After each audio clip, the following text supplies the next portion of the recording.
What I'd like to do today is reflect on this issue of the field of policing, and I want to take up Milan's challenge of reflecting. I want to draw on Jean-Paul, and I want to respond to Larry, who isn't here at the moment, and to Thomas in their presentations. And I'm a bit nervous because of Tom and what he and Mackie are going to do to Milan. Especially now that I've heard that he'll probably mobilize motorcycle gangs as he does this. I want to take up particularly two important suggestions that were being made in our conversation. The one is that a new paradigm of policing has emerged, which was Larry's, and the other is the idea that this is associated with a crisis. I think that both claims are correct, but I'm not sure that we got the age right, the new age of policing right, or the crisis right, the new paradigm right, or the crisis. What I want to suggest is the following.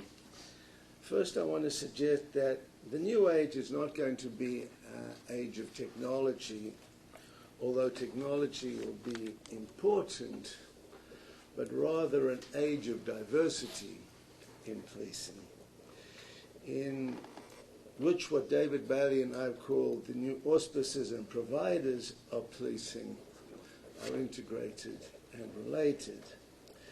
So what I'm going to argue has been happening has been the emergence of new nodes of policing, integration and networking of a variety of nodes of policing. We have seen lots of evidence of this in our discussions here, but a kind of a reluctance, which I think is related to the nature of this conversation, to pursue these suggestions. I want to suggest that the diversity is so great that we perhaps even need to think of moving away from talk of policing to a broader concept that is actually more compatible with what I'm thinking of as nodal diversity, lots of nodes, providers, and auspices of policing, and the complex networks which are now involved. The term I've been thinking of, and you'll be pleased to know it comes out of a police officer's mouth rather than mine, is Ian Blair's term, and Ian Blair is the Deputy Commissioner of Scotland Yard, is that what we're all engaging is the governance of security.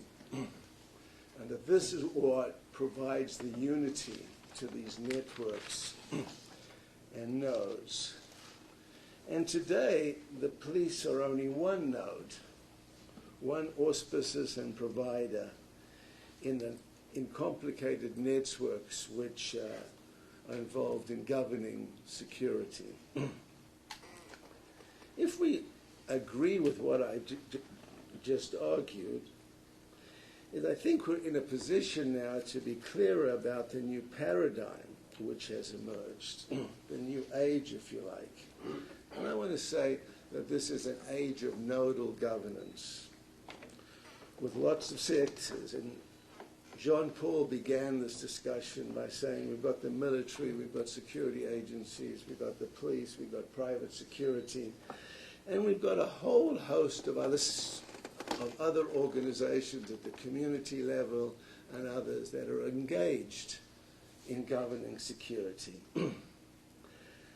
And this has profound implications, not just for the governance of security, but for police organizations.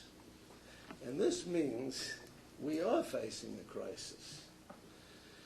But I think it is not a crisis in policing, as Thomas suggested so much, or governance of security, but it's a police crisis. as they begin to ask who and what they should be within this new nodal framework of governance. One of the ways we see this crisis manifesting is actually within police departments, and we've been talking about this a lot, which have themselves been breaking up into nodes. And we talked about different categories of police officers, and you can almost imagine them as small mini organizations that just happen to be at the moment collected together in a police organization, but they could develop enough centrifugal force and break away. So that we're getting a nodalization of police organization. But this is not the major source of a crisis. The crisis is to do with the way in which the police are responding to this nodalization of security. And what this means is the difficulty that the police are having coming to terms with the idea that they no longer monopolize the field. And that this field of governance is not a field of police studies at all. It's a field of studies of the way in which security is governed and how this changes over time, how it is different in different geographic locations. How are the police responding? Well, largely like ostriches. I'm a South African. I know what ostriches do, as you do. They dig their heads in the sand, and the deeper they dig them in, the safer they think they are. And that's what I think police organizations are tending to do. To deny that any of this is going on. If we don't talk about it, if we don't look at it, and if we deny it, perhaps it'll go away. I don't think this is going to go away. I think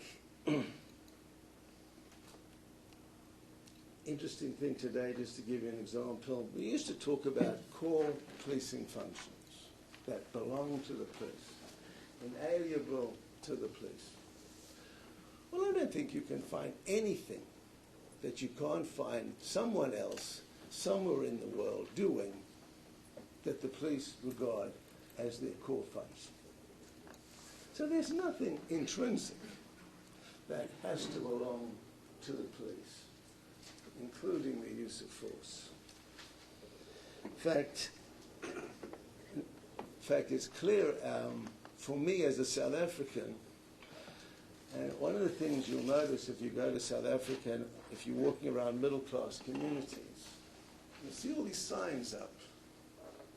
Security, armed security, this company, that company, on every wall.